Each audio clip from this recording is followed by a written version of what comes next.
नमस्कार, स्वागत है आपका न्यू राइजिंग इंडिया पर। मैं हूं आपके साथ आस्था तिवारी।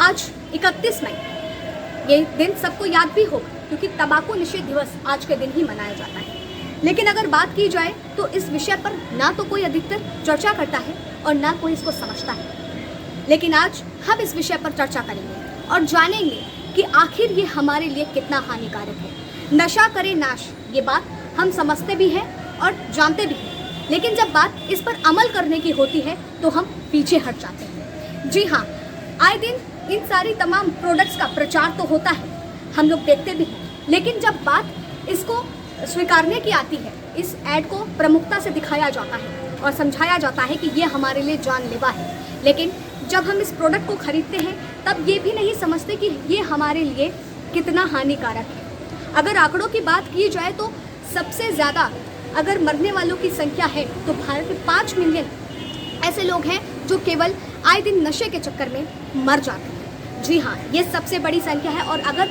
लगातार देखा जाए तो चीन के बाद 10 देश ऐसे हैं जहाँ पर सबसे ज़्यादा नशा किया जाता है और इसमें भारत अछूता नहीं है। तो आइए आज समझते हैं कि नशा हमारे लिए कितना हानिकारक है और आखिर जब इतना ही हानिकारक नशा पदार्थ है, ये नशीले पदार्थ हैं, तो हम इसका सेवन क्यों करते हैं, क्यों लग जाती है इसकी लत, और आखिर जब इतनी ही गंभीरता हमको इस विषय पर लेनी चाहिए, आज के दिन हम इस विषय पर बात करते हैं, इस विषय पर चर्चा करते हैं, तो आखिर ये पदार्थ देश में बंद क्यों नहीं होते हैं। देखिए इस रिपोर्ट में।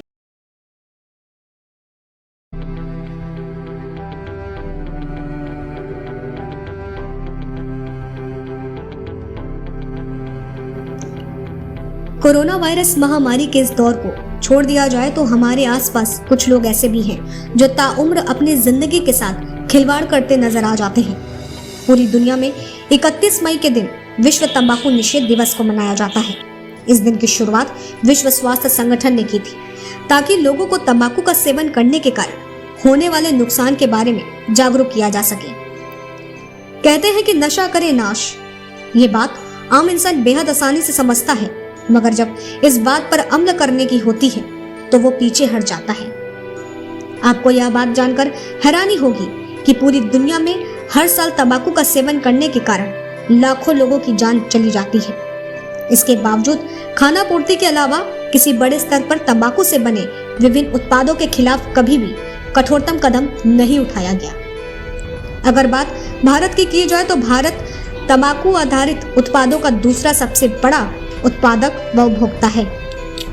रही बात किशोरावस्था की तो सबसे ज्यादा धूम्रपान करने वाली यही अवस्था है और आलम यह है कि लगातार इस पीढ़ी में नशा करने की लत में लगातार इजाफा बढ़ा जा रहा, जो वाकई सभी को सोचने पर विवश भी कर देता है कि आने वाले समय में कैसे देश का भविष्य उज्जवल होगा, क्योंकि सपने को संजोया जाए जिनके हाथ में इस देश की डोर आनी है वो खुद एक नशे की डोर को पकड़ कर रखे हुए हैं, जिसके चलते सिवाय मौत के अलावा और कुछ होने वाला नहीं।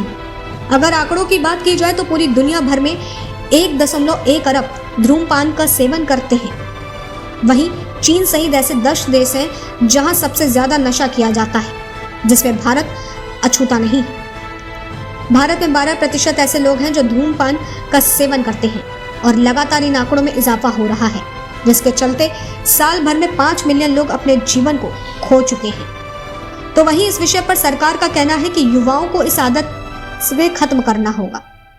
इस ओर ज्यादा ध्यान देने की आवश्यकता है। तो वहीं इस विषय पर सरकार का कहना है कि युवाओं को इस आदत को खत्म करने पर ज्यादा ध्यान देने की आवश्यकता है, क्योंकि अगर नए स्मोकर्स की बात की जाए तो 89% 25 वर्ष के लोग हैं जो सबसे ज्यादा सेवन करते हैं। 1990 के बाद अगले 9 साल से सिगरेट पीने वालों की संख्या 150 मिलियन का इजाफा हुआ है। मगर तमाम तथ्यों के बीच सोचने वाला विषय और प्रश्न उठाने वाला विषय यही है कि सरकार इस पर रोक क्यों नहीं लगाती है। हाल ही में अलीगढ़ में जहरीली शराब के चलते 25 से भी ज्यादा लोगों की जानें जा चुकी हैं और आंकड़ों की संख्या, मौतों की जो संख्या है वो 75 हो चुकी है। लॉकडाउन के समय जब शराब की दुकानें खोली गई तो इतनी भीड़ हो गई जिसको काबू कर पाना भी मुश्किल था। तो ऐसे में सबसे बड़ा प्रश्न यही उठता है कि जब ये नशीला पदार्थ इतना हानिकारक है तो ये बाजारों में बिक क्यों रहा है। तो ये थी खास रिपोर्ट जिसको देख करके समझ में भी आता है कि हम कहां पर चूक कर रहे हैं और इसके साथ हमें क्या चीज़ समझनी चाहिए, क्योंकि ये नशीले पदार्थ ही हमारी जान को ले लेते हैं। क्योंकि एक तरफ कोरोना की मार और दूसरी तरफ इन पदार्थों की लत लग जाना, ये कितना हानिकारक है हमारी सेहत के लिए भी, ये भी बहुत बड़ी बात है। और सोचने वाला विषय यही है कि आखिर जिस तरह से किशोरावस्थाओं में ये चीज़ें ज़्यादा देखी जा रही हैं, युवाओं में इसका लत लग जाना ज़्यादा देखा जा रहा है, तो आखिर हमारा भविष्य, हमारे देश का भविष्य कैसे उज्जवल होगा आखिर जब हम लगातार इन नशीले पदार्थों की चपेट में आते जाएंगे। और अगर देखा जाए तो इन नशीले पदार्थों पर रोक आखिर क्यों नहीं लगती है, जब हम समझते हैं इस बात को कि ये हमारी ज़िंदगी के लिए कितने हानिकारक हैं, ये हमारी जान को ले सकते हैं, एक परिवार को नष्ट कर सकते हैं, एक देश की अर्थव्यवस्था को भी कहीं ना कहीं चोट पहुंचा सकते हैं, क्योंकि जब इंसान ही नहीं रहेगा तो वहाँ की अर्थव्यवस्था कैसे उज्जवल होगी, उस देश का भविष्य कैसे उज्जवल होगा। तो ये थी खास रिपोर्ट जहाँ पर हमें समझ में भी आता है कि हमारे लिए हानिकारक कितना है नशीले पदार्थ का इस्तेमाल करना। कैमरा पर्सन श्रेय तिवारी के साथ आस्था तिवारी, न्यू राइजिंग इंडिया।